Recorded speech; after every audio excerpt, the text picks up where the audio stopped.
안녕하십니까. 아메리츠 파이낸셜 수석부사장 이용돈입니다. 미국 경제 읽어주는 남자 경제남 6월 17일 월요일 순서 시작하겠습니다.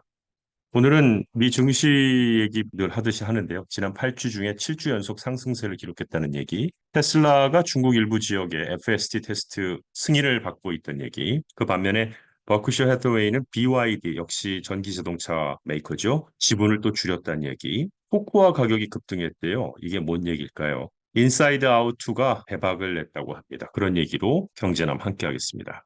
우선 미국 증시 주요 주가 지수가 지난주에 S&P 500하고 나스닥 종합지수는 각각 1.6%, 3.2% 상승하면서 지난 8주 중에 7주 연속 상승세를 기록했습니다. S&P와 나스닥은 기술주 상승에 힘입어 상승을 한 거고요. 한편 블루칩 다우존스 산업평균지수는 지난 4주 중 3주 연속 하락하면서 마감을 했습니다. 또 지난 금요일에 미시간 대학교의 소비자 설문조사에서 6월 소비자 심리가 예상외로 하락한 것으로 나타났습니다.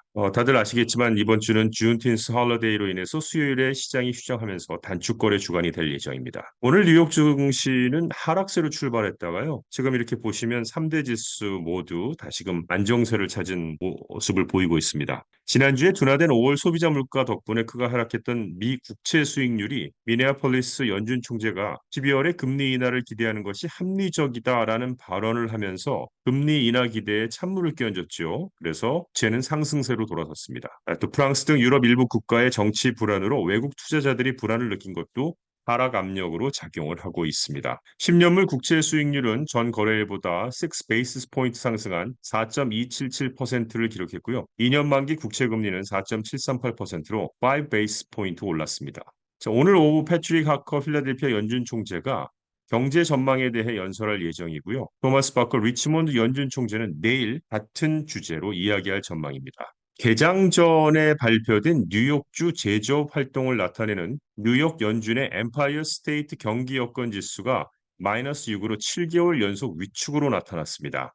뉴욕 연준의 엠파이어 스테이트 경기 여건 지수, 이게 엠파이어 스테이트 매뉴팩처링 서베이의 이제 우리말인데 이게 뉴욕주 제조업 부문의 경제 활동을 측정하는 주요 지표입니다. 이 지수는 매달 뉴욕 연방준비은행 Federal Reserve Bank of 뉴욕에 의해서 발표가 되고 뉴욕주 내 제조업체들을 대상으로 설문조사를 통해 산출이 되는데 이거 조금 더 살펴보면요. Empire State Manufacturing Survey 목적은 이렇습니다. 이 지수는 뉴욕주의 제조업 경기를 평가하고 경제 전반에 대한 향후 전망을 제시하는 데 목적이 있습니다. 그리고 설문조사는 신규 주문과 출하량, 재고, 고용, 가격 등 다양한 경제 활동 항목에 대해서 묻습니다. 응답자들은 각 항목에 대해 현재 상황과 향후 6개월 동안의 기대치를 평가하는 거죠. 이 지수는 긍정적인 응답 비율에서 부정적인 응답 비율을 뺀 값으로 산출됩니다. 0 이상의 값은 제조업 활동이 확장되고 있고 0 이하의 값은 수축되고 있음을 의미하는 거죠. 그런데 앞서 말씀드렸듯이 개장 전 발표된 뉴욕주 제조업 활동을 나타내는 뉴욕 연준 엠파이어 스테이트 경기 여건 지수가 마이너스 6으로 7개월 연속 위축으로 나타났다는 말씀을 드렸었죠. 이 엠파이어 스테이트 경기 여건 지수는 지역 경제 활동을 반영할 뿐만 아니라 사실은 미 전국적인 경제 영향을 파악하는 데도 도움이 됩니다. 또한 연방준비제도 페더럴 리저브의 정책 결정에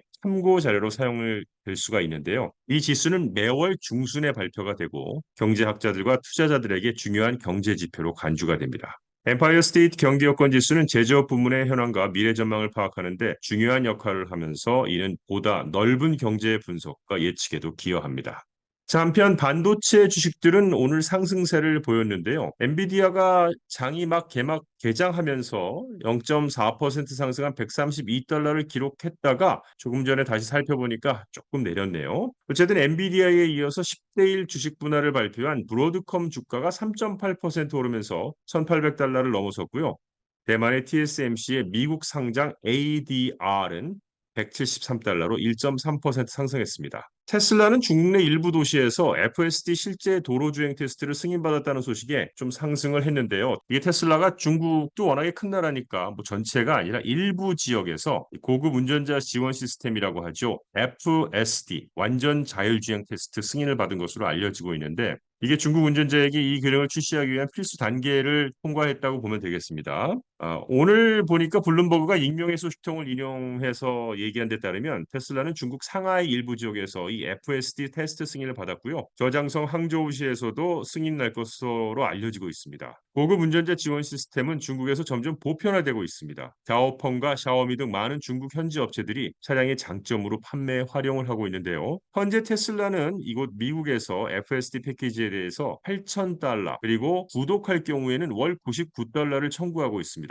자, 이렇게 전기차 다시 테슬라의 주가가 조금 올랐는데요. 중국 전기차 업체 BYD의 초기 투자자인 버크셔 해서웨이가 BYD 지분을 줄였습니다. 오늘 CNBC가 인용한 홍콩 증권거래소에 제출된 자료에 따르면 버크셔 해서웨이는 BYD의 홍콩 상장 주식 130만 주를 3,980만 달러에 추가로 매각을 했습니다. 이번 매각으로 버크셔의 보유 지분이 7%에서 6.9%로 줄었는데요. BYD 주식은 그럼에도 홍콩 증시에서 다시 상승하면서 마감했습니다.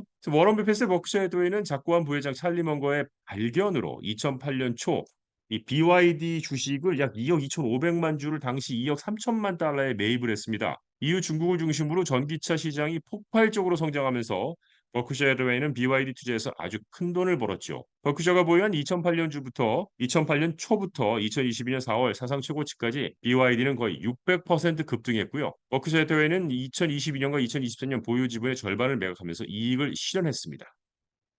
2023년 4분기에는 BYD는 테슬라보다 더 많은 순수 전기차를 생산하는 세계 최대 전기차 회사가 됐는데요. 현재는 유럽으로 수출을 늘리면서 EU와 중국 간 무역 마찰의 중심에 있기도 합니다. 이게 무슨 지수냐면은요. 코코아 가격 지수입니다. 그 왜 스트레스 받을 때 이 당 떨어질 때 좀 달달한 초콜릿을 만드는 가장 중요한 원료입니다. 좀 안타깝게도 코코아 가격이 급등하면서 사상 최고치를 기록하고 있는데요. 이는 초콜릿에 의존하는 일부 캔디 제조업체들에게는 골칫거리가 되고 있다고 합니다. 그나마 좀 다행인 것은 우리가 좋아하는 뭐 허쉬라든지 M&M 제조사인 마스, 그다음에 킨더 소유주로 페레로, 캐드버리 모회사인 몬델리즈 등 주요 업체들은 사실 예상보다 저조한 수확량에 대한 우려에도 불구하고 장기 계약을 체결하고 있어서 당분간은 뭐 안전할 것으로 보이는데, 근데 이들 기업이 여전히 이익을 늘리기 위한 방법을 모색하고 있고요. 다른 맛을 실험하거나 제품 내 초콜릿 양을 줄이고 포트폴리오를 다각화하는 등의 방안을 고려하고 있다고 하는군요. 코코아의 가격이 오른다 해도 초콜릿을 만드는 데 계속 사용은 하겠지만, 그리고 판매 시 고객이 여전히 좋은 가격에 구입하고 우리는 마진을 남길 수 있을지 확인을 해야 하는 시기에 와 있습니다라고 J&J 스낵푸드의 CEO 다니엘 파크너가 CNBC와의 인터뷰에서 얘기를 했네요. 근데 이 뭐 아시다시피 초콜릿에 설탕이 엄청 들어가죠. 먹거리 가격 인상이 워낙에 큰지라 이젠 뭐 놀랍지도 않은 그런 뉴스가 아닐까 싶은데, 그런데 우리들 이런 회사들의 어떤 주식 변화에 관심을 가져야 할 테고요. 주말에 아주 대박을 터뜨렸습니다.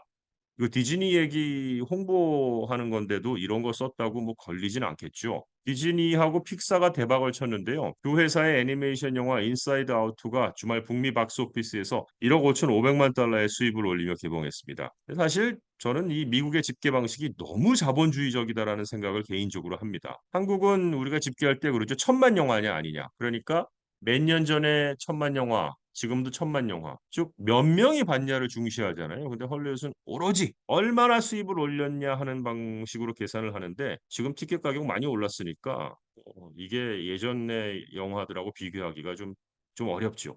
아무튼 이 1억 5,500만 달러가 2018년 인크레더블 2에 이어 애니메이션 영화 개봉 역사상 두 번째로 높은 수익입니다. 또한 지난해 여름 데이트를 기록한 바비 이후 처음으로 개봉 첫 주에 1억 달러를 넘긴 영화이기도 합니다. 더 나아가 인사이드 아웃 2는 이번 주말에 전 세계적으로는 2억 9,500만 달러의 수익을 올릴 것으로 예상이 되는데요. This is clearly a big win for theater. 이게 그 직역하니까 극장의 큰 승리다.